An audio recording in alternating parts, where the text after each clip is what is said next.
प्रत्याशी टिके हुए हैं, तो आप वोट दीजिए, क्योंकि आपको जो ये वोट देने का अधिकार मिला है ये आपके पास रहेगा कि नहीं रहेगा, पूरे देश की सूरत जो है वो सूरत जैसी बन जाएगी, इस पर विचार करना चाहिए और इस पर चर्चा करना चाहिए। चुनाव आपको मालूम है कि देश भर में बीजेपी जो कर रही है वो ज्यादा खतरनाक है। रादर देन कांग्रेस के ऊपर जो तानाशाही थोपी जा रही है, देश के ऊपर जो तानाशाही थोपी जा रही है, उस तानाशाही के खिलाफ दिल्ली के लोग एकजुट रहें, एक साथ रहें। और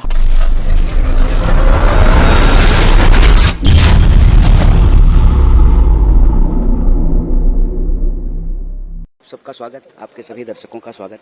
और आज हम यहाँ मिलने आए थे। वैसे तो राजनीतिक भाषा में इसको शिष्टाचार मुलाकात कहते हैं, लेकिन मैं व्यक्तिगत तौर पे समझता हूँ कि ये हमारा एक आत्मीय मुलाकात थी,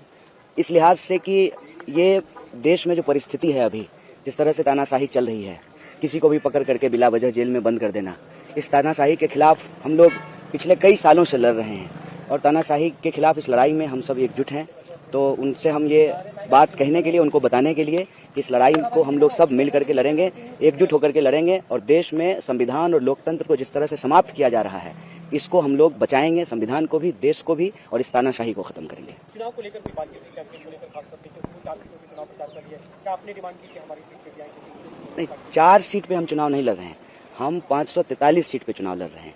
हम इंडिया अलायंस के सब लोग जो है घटक दल हैं और ये अलायंस पूरी तरह से एकजुट है। दिल्ली की भी 7 सीट पे चुनाव लड़ रहे हैं। तो जो भी हम लोग रणनीति बना रहे हैं वो किसी एक प्रत्याशी के लिए या एक पार्टी के लिए नहीं बना रहे हैं, वो दिल्ली के लिए बना रहे हैं, दिल्ली के लोगों के लिए बना रहे हैं, क्योंकि ये दिल्ली के लोगों के आत्मसम्मान का सवाल है। किसी को, एक व्यक्ति को सांसद बनाने का सवाल नहीं है, किसी एक व्यक्ति को प्रधानमंत्री बनाने का सवाल नहीं है, एक पार्टी की सरकार बनाने का सवाल नहीं है। सवाल है कि दिल्ली के लोगों को जिस तरह से अपमानित किया जा रहा है, जिस तरह से दिल्ली में तानाशाही चल रही है, जिस तरह से सीएम साहब को पकड़ करके जेल में डाल दिया गया है, इस तानाशाही के खिलाफ और दिल्ली के अधिकारों पे जो रोज बरोज हमले हुए, जिस तरह से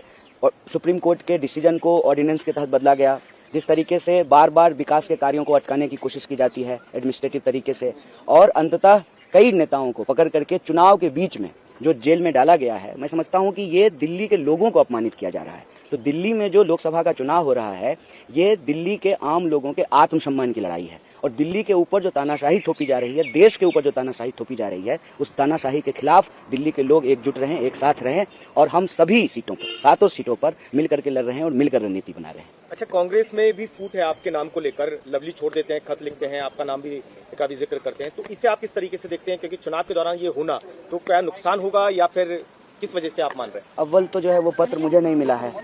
अव्वल वो पत्र तो मुझे नहीं मिला है, ना मैंने वो पत्र पढ़ा है। और आपको मालूम है कि देश भर में बीजेपी जो कर रही है वो ज्यादा खतरनाक है। रादर देन कांग्रेस के किसी पार्टी के नेता ने इस्तीफा दे दिया, उससे ज्यादा खतरनाक चीजें देश में हो रही है। हमने देखा कि सूरत में क्या हुआ, हमने देखा कि इंदौर में क्या हुआ, हमने देखा कि खजुराहो में क्या हुआ। मैं तो दिल्ली के लोगों को भी कह रहा हूँ कि आप सौभाग्यशाली हैं,